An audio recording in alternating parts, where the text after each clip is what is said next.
की तैयारी देख चीन के छूटे पसीने। अचानक 2 किलोमीटर पीछे खिसकी चीनी सेना। 6 जून की बातचीत से पहले पसीना पसीना ड्रैगन। लद्दाख में भारतीय सरजमी पर कब्जा करने की फिराक में लगे चीन को अपने कदम पीछे हटाने पड़े हैं। वास्तविक नियंत्रण रेखा पर हजारों सैनिकों की तैनाती के बाद अपने मंसूबे में नाकामयाब होते देख अब चीनी ड्रैगन करीब 2 किलोमीटर पीछे हट गया है। इतना ही नहीं, अब तक आक्रामक रुख अख्तियार करने वाली चीनी सेना 3-4 दिनों से शांत है। चीनी सेना के पीछे हटने के बाद भारतीय सेना अपनी जगह से 1 किलोमीटर पीछे आई है। पेंगोंग लेक के पास फिंगर 4 इलाके में भारत और चीनी सेनाओं के बीच कुछ दिनों से तनाव बना हुआ है। 6 जून को दोनों देशों के बीच जो बैठक होने वाली है उसमें पेंगोंग इलाके पर ही ज्यादा फोकस रहने की संभावना है। चीनी सेना फिंगर 4 इलाके में कई हफ्ते से डटी हुई है जो भारत के नियंत्रण में है। इस मामले में डिफेंस एक्सपर्ट मान रहे हैं कि चीन भारत के लद्दाख समेत बॉर्डर पर सभी जगह इंच इंच आगे बढ़ने की टैक्टिक पर काम कर रहा है। चीन की ताजा हरकत भी इसी से जुड़ी हुई है। डोकलाम की तरह इस बार भी चीन को उम्मीद थी कि वो भारतीय जमीन पर कब्जा कर लेगा, लेकिन ऐसा होता दिखाई नहीं दे रहा है। आखिर चीन ने क्यों खींची कदम पीछे? चीन के अपने कदम वापस खींचने के पीछे कई वजह बताई जा रही हैं, जिसमें सबसे मजबूत वजह है भारतीय सेना की जोरदार जवाबी तैयारी।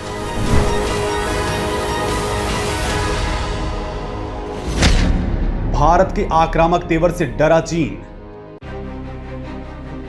लद्दाख में पिछले महीने की 5 तारीख को और फिर सिक्किम में 4 दिन बाद यानी 9 तारीख को चीनी और भारतीय सैनिकों के बीच हिंसक झड़प हुई।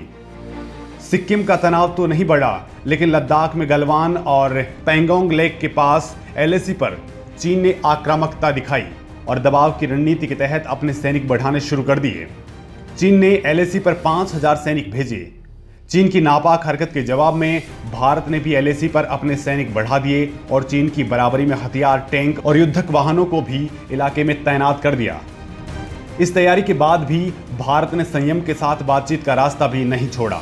गतिरोध को खत्म करने के लिए 6 जून को दोनों देशों के लेफ्टिनेंट जनरल रैंक के अधिकारियों की बातचीत होने वाली है। वैसे इस विवाद की शुरुआत के बाद अब तक 10 दौर की बातचीत हो चुकी है। भारत जान चुका है चीनी रणनीति।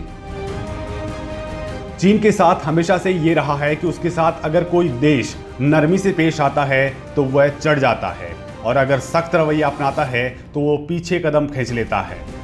चीन की गीदड़ भभकी की पुरानी आदत रही है। हालांकि ड्रैगन के साथ शक्ति दिखाने पर वो सही रहते हैं। चीन अपनी विस्तारवादी नीति को आगे बढ़ाने में लगा हुआ है।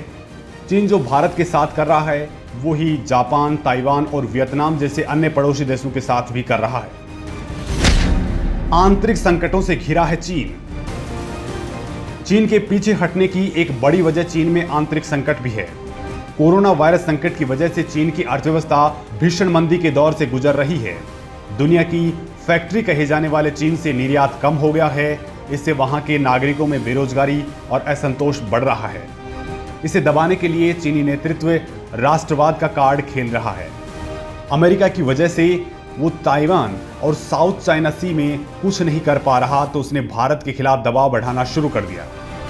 चीनी राष्ट्रपति शी जिनपिंग के सपने को पूरा करने के लिए चीन ने अरबों डॉलर खर्च कर बेल्ट एंड रोड परियोजना शुरू की थी, लेकिन उससे कोई बड़ा फायदा होता नहीं दिख रहा।